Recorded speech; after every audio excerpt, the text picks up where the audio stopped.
Hello friends, welcome to s.srisamrithi Recipes. இன்றைக்கி என்ன பார்க்க போகிறோன்னா ஒரு டிஃப்ரெண்ட்டான ஸ்டைலில் சீஸ் மேக்ரோனி பாஸ்தா எப்படி செய்யலாம் பார்க்கலாம். வாங்க வீடியோக்குள்ளே போகலாம்.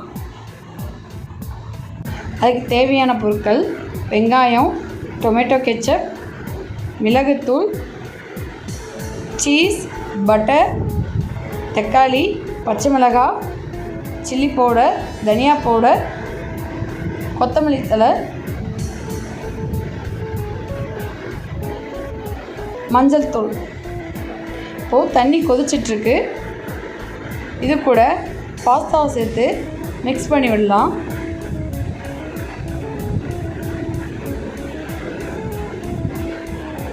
இது கூட சால்ட்டு சேர்த்துக்கோங்க, உங்களுக்கு தேவையான அளவு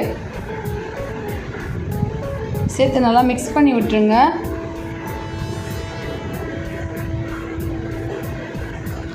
டூ டேபிள் ஸ்பூன் ஆயில் சேர்த்துக்கோங்க. இது கூட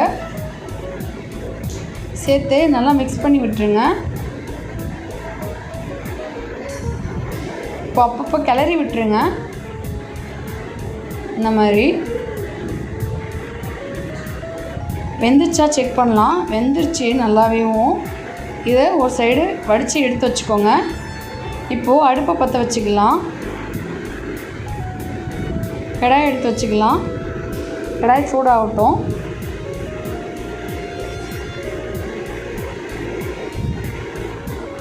ஒரு 5 டேபிள் ஸ்பூன் ஆயில் சேர்த்துக்கலாம்.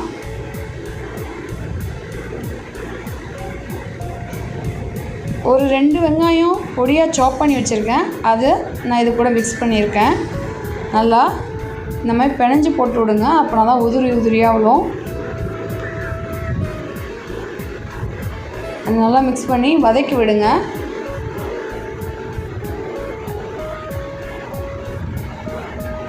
வெங்காயம் கண்ணாடி பதத்துக்கு வர வரைக்கும் வதக்கிடுங்க. வெங்காயம் கண்ணாடி பதத்துக்கு வந்துருச்சு. இந்த மாதிரி ஸ்டேஜில் ஒரு 2 டேபிள் ஸ்பூன் இஞ்சி பூண்டு விழுது சேர்த்துக்கோங்க. இதை சேர்த்து நல்லா மிக்ஸ் பண்ணி விட்டுருங்க, அந்த பச்சை ஸ்மெல் போகிற வரைக்கும். நான் ஒரு 2 மீடியம் சைஸ் தக்காளி, சின்ன தக்காளி எடுத்து கட் பண்ணி வச்சுருக்கேன். பொடியாக கட் பண்ணிக்கோங்க. அதையும் சேர்த்து மிக்ஸ் பண்ணி விடுங்க. மிக்ஸ் பண்ணி வதக்கி விட்டுருங்க. இது கூட பச்சை மிளகாய் கீறி வச்சுருந்தோம், அதையும் இது கூட சேர்த்துக்கிட்டேன். சேர்த்து அதையும் மிக்ஸ் பண்ணி விட்டுருக்கோங்க. நல்லா வதங்கிருச்சு. தக்காளியும் நல்லா மசிஞ்சிருச்சு.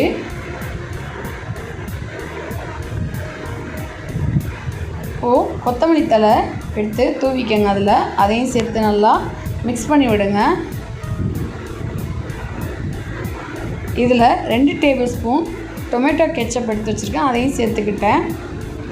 இந்த மாதிரி செஞ்சு கொடுத்தீங்கன்னா பசங்க லைக் பண்ணி சாப்பிடுவாங்க. ஏன்னா சீஸ் எல்லாம் போட போகிறோம்.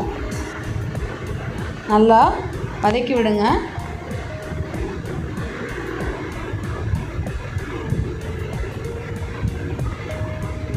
இது கூட ஒரு 1/2 டேபிள் ஸ்பூன் மஞ்சள்தூள் சேர்த்து, அது கூடவே 1 டேபிள் ஸ்பூன் சில்லி பவுடர் சேர்த்துக்கோங்க. ஏன்னா காரம் எவ்வளோ தேவையோ அதுக்கேற்ற மாதிரி நீங்கள் சேர்த்துக்கோங்க. 1 டேபிள் ஸ்பூன் தனியாத்தூள் சேர்த்துக்கோங்க. சேர்த்து நல்லா மிக்ஸ் பண்ணி விட்டுருங்க. உப்பு அதில் நான் மேக்ரோனியில் போட்டிருக்கேன். ஏன்னா இதில் கொஞ்சம் பார்த்து சேர்த்துக்கோங்க. நான் உப்பு சேர்த்துக்கலாம். அதை சேர்த்து நல்லா மிக்ஸ் பண்ணி விடுங்க. இந்த ஸ்டேஜில் உப்பு காரம் எல்லாம் நீங்கள் சேர்த்து டெஸ்ட் பண்ணிக்கோங்க. இப்போது 1 டேபிள் ஸ்பூன் மிளகுத்தூள் சேர்த்துக்கோங்க. எங்கள் வீடியோ பிடிச்சிருந்தா லைக் பண்ணுங்கள், ஷேர் பண்ணுங்கள், சப்ஸ்கிரைப் பண்ணுங்கள். மறக்காமல் பெல் லிங்கை கிளிக் பண்ணுங்கள். இது கூட வடித்து வச்ச பாஸ்தாவை எடுத்து மிக்ஸ் பண்ணிக்கலாம், கொஞ்சம் கொஞ்சமாக போட்டு. நான் என்ன பண்ணியிருக்கேன்னா ஒரு 5 முட்டை எடுத்து பிளெண்ட் பண்ணி பொடி மாஸ் மாதிரி பண்ணி வச்சுருக்கேன். எங்களுக்கு தேவைன்னால நான் எடுத்து அதை வச்சுருக்கேன். அப்படி உங்களுக்கு தேவைன்னா அதை போட்டுக்கலாம், ஆப்ஷனல் தான் அது. பாருங்கள், பாஸ்தா நல்லா மிக்ஸ் ஆகிடுச்சு. இது கூட ஒரு 2 டேபிள் ஸ்பூன் பட்டர் சேர்த்துக்கலாம். சேர்த்து நல்லா மிக்ஸ் பண்ணி விட்டுருங்க. ஒரு டிஃப்ரெண்ட்டான டேஸ்ட்டாக இருக்கும் இது.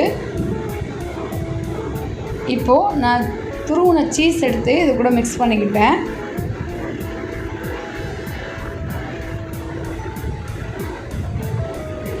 பாருங்கள், இந்த மாதிரி மேலே தூவி விட்டுடுங்க. அது சேர்த்து ஒரு நல்லா கிளறியும் விட்டுருங்க. அப்படின்னா தான் எல்லாத்துலேயுமே ஸ்ப்ரெட் ஆகும். இது மேலே கொத்தமல்லி தழையை போட்டுக்கலாம். இப்போது நான் முட்டை பொடி மாஸ் எடுத்து வச்சுருக்கேன், இது கூட மிக்ஸ் பண்ணிக்கிட்டேன். உங்களுக்கு இது வேணும்னா சேர்த்துக்கோங்க, இல்லாட்டி நீங்கள் அப்படியே வந்து சாப்பிட்டுக்கலாம்.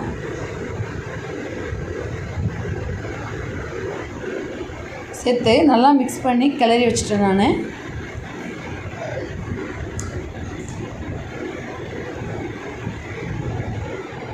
இது கூட சில்லி ஃப்ளாக்ஸ் சேர்த்துக்கோங்க மேலாப்பில்.